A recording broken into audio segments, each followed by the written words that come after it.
Hello everyone and welcome to Run Ride with PA.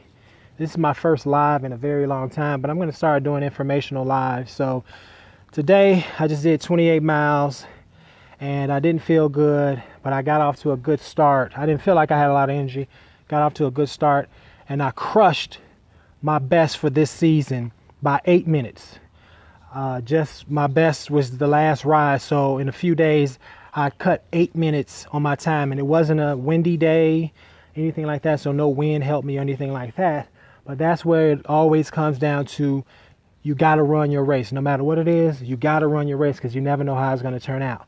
But in the whole scheme of things, I'm still 6 minutes away from my absolute best on that route. So I still have a long way to go, even though I cut that time significantly in one ride. So one of the things that I can cut my time on is my top gear is out, but when you get that itch and you want to ride, you don't want to put it in the shop for 3-5 days and then you can't ride. So that brings me to what I want to talk about today, which is gears.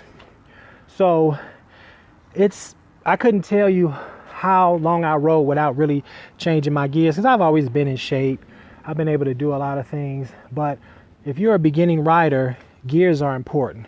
Now your left gear, you probably won't change that much. Most people will have 3 gears on that side.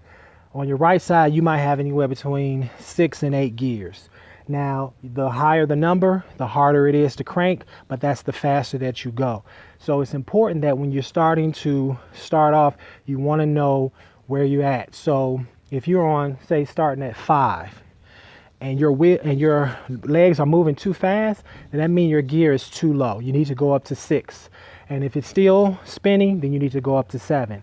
And vice versa. If it's really hard to pedal, you want to crank it down from 7 to 6. Also, when you're going on hills, you definitely want to bring it down to a 5 or a 4 when you first starting out.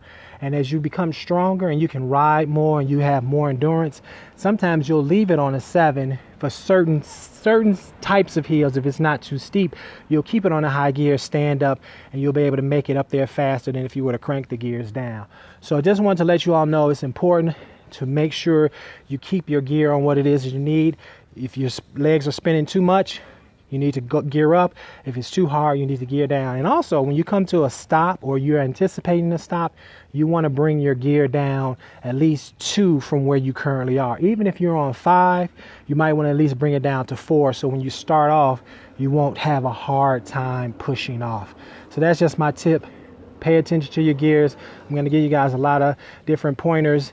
And if you want to join me in riding one day, hit me up, let me know. We can ride together.